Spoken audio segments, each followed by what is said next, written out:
So what I'd like to do over the coming weeks is ask my contributors to pick out specific starting jerseys for the Ireland lineup and go over the main contenders and what we might expect from them both in these warm-ups. And of course, the World Cup itself.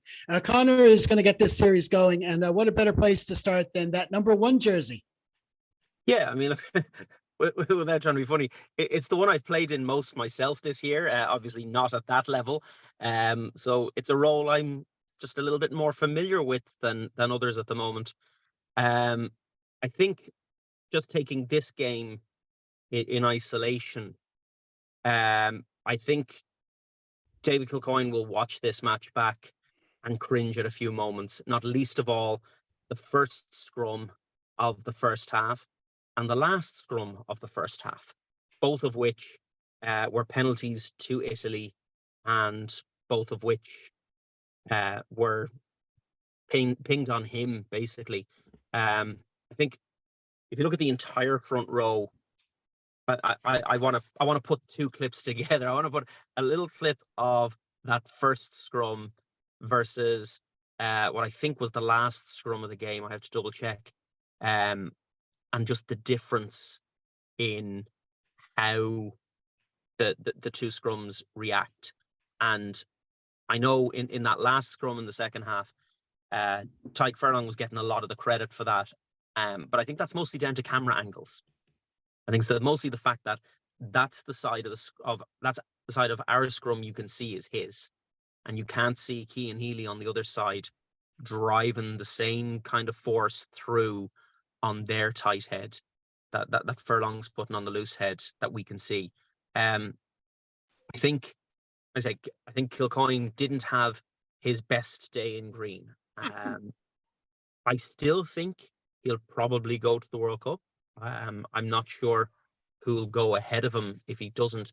But I think in a situation where you're picking your top 2 loose heads for the big game, whatever that big game may be, I think we'll be looking at Andrew Porter and Cian Healy for those 2 jerseys. And I think just looking at the scrum, we've got players who can carry all over the pitch, and it's great when your props can carry and when your props can pass and they can do those things well as well. And we're kind of expecting that they can do those things well. And we've seen, again, keeping just this match in isolation, you see a lot of good from Kilcoyne. You see him protecting rucks, you see him getting around the park, you see him running, you see him doing all the things you want to see him doing, except at scrum time. I think, against Romania, would I be worried? No. Against South Africa, I would. I'd be very concerned if he hasn't worked on it between now and then, which I've no doubt he will. And I say that like I'm going down to give him advice tomorrow or something. But I think for me, just seeing those penalties given when you know that our scrum is definitely better than that. And look, as has been pointed out, first game in a while for fellas, but your scrum is your bread and butter. And I don't mind seeing a scrum where we're just nice and solid and everything's okay and the ball comes in and the ball comes out and there's a little bit of shoving and nudging around the place, but you secure your own ball. But I don't want to see penalties being given away at scrum time by any Irish team. I mean, like I watched, and even in the first half, there's those 2 I mentioned. There's another one at 35 minutes, I think it was, where the entire front row pops up. That's concerning as well. But just focusing on the number 1 position, let's see the basics done right. Everything else will follow. Yep. I mean, I think one of the overall themes of this Andy Farrell squad seems to be versatility. And he is using a lot of, we saw Doris going to 7, and then you've got both Porter and Healy able to go on the other side. And it's so much so that when I'm wondering if, God forbid, if something happens to Josh, is that who is he going to play Doris at 7 because he might feel he has a better option to come into 6? You know what I mean? Is so he can keep Doris on the park. I mean, it doesn't matter what number Doris is playing, he's going to give you. He's going to he's going to give you a shift. And the same goes in the front row. Number 1, it's like Kilcoyne is more of a not a old, I don't even want to say old school prop because he's a professional prop and he's been great over the years, been great since he's come up. But it's the extra things that you've seen. You say Porter can bring the turnovers and all the other things he does, plus the ability to play the other side and stuff. It's kind of what Ireland are now. He's kind of set the standard for that position. And Healy has branched out and done well on the other side of the scrum as well, and shown he can play there. And then he brings things around park as well, got himself a try on the day as well. And all these different things, we're looking for different things from the different positions. And you don't want to go too much against Kilcoyne because that it was the first play of the game, and we're looking for something to go right and something to go wrong, and you know what I mean. But like you say, when you look over the entire shift, there were issues at the scrum. Hopefully, he'll get another chance to show what he can do in the next 2 matches. We'll just have to see. But it is a key position for Ireland, that's for sure. Yeah, and I don't want anyone thinking, because I mentioned Healy and Porter. This isn't about. Nope. It's definitely not. It's not a provincial thing at all. Nope. I think Kilcoyne did a lot of good in the game. It's worrying when that's the penalties he gave away. Yeah.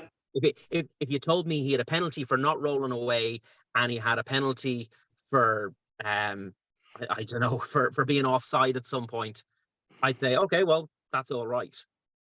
But it's the scrum penalties are the problem for me. And when I say just comparing the two front rows, the first scrum versus the very last scrum of the game, and they're very different looking. We've got our forwards driving back the Italian team on their own put in. We were, I will say in fairness, we were very solid on our own put in, which is strange that our own, where there's the little less drive because you've got somebody waiting to hook. But we were much more solid on our own put in. So that's a positive, definitely. Just as worrying to see those couple of penalties given away. Absolutely. Okay, so that's the number 1 jersey for Ireland. We're going to move over to Rich now, who we're going to go to the backs, and he's going to talk a little bit our out halves. Yep, the number 10 jersey. Well, there is one obvious contender who it seems is going to play a training match against Portugal in the not too distant future. So Johnny Sexton obviously is our number 1 and will be until he retires. So we're really talking about who backs him up, and we have a couple of contenders.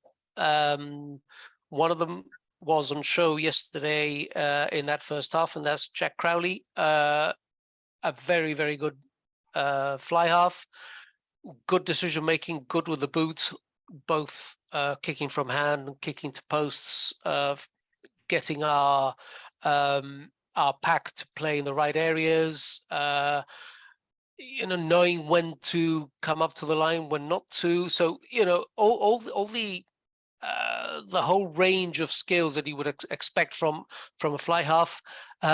Extremely young in years, but with that, very mature.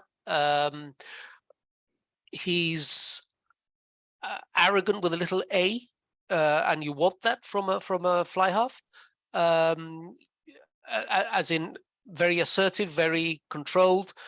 And arrogance is probably the wrong word to use, but it's the best one I can think of. So very good in that respect. Obviously, there is Ross Byrne as well. We haven't seen him playing yet in this season. We into that mix, we also have to throw in the fact of the opposition that we were playing. It's very easy when you've got a pack that is moving forwards to shine. Let's see what that's like when it shifts. So at the moment for me, it's a toss up as between both of them. I'd quite happily see both of them playing. I really, you know, much like Conor mentioned earlier, I really wouldn't have a problem with Jack Crowley starting ahead of Ross Byrne in some of those matches. Much in the same way as I wouldn't have a problem with Ross Byrne starting ahead of Jack Crowley in any of those matches. The other good thing about this, of course, is that they are two different types of out half. And I think that matters because then it gives you the variety of play. Ross Byrne, as we know, likes to play a bit deeper. And Jack Crowley has the ability to play deeper, but also play close to the line, as does someone we haven't even yet mentioned, which is Kieran Frawley. He too can go forwards and play deeper, as he did yesterday. And indeed, we had an interesting situation yesterday, and I don't know whether was as a result of Jimmy O'Brien's injury or not, but we have on a couple of occasions that you know, you need to appreciate that looking at it on television isn't the same as being at the ground. But there was a couple of occasions where we had the line, and then our two fly halves on the pitch, and this is in the second half, of course, were one either side. So we had the ability. We had two 10s, and they were both equidistant from the line from the offside line. You know, so which gives us options. This is when Jack Crowley allegedly was playing fullback, even though I think Keith Earls had moved back to allow him to move up.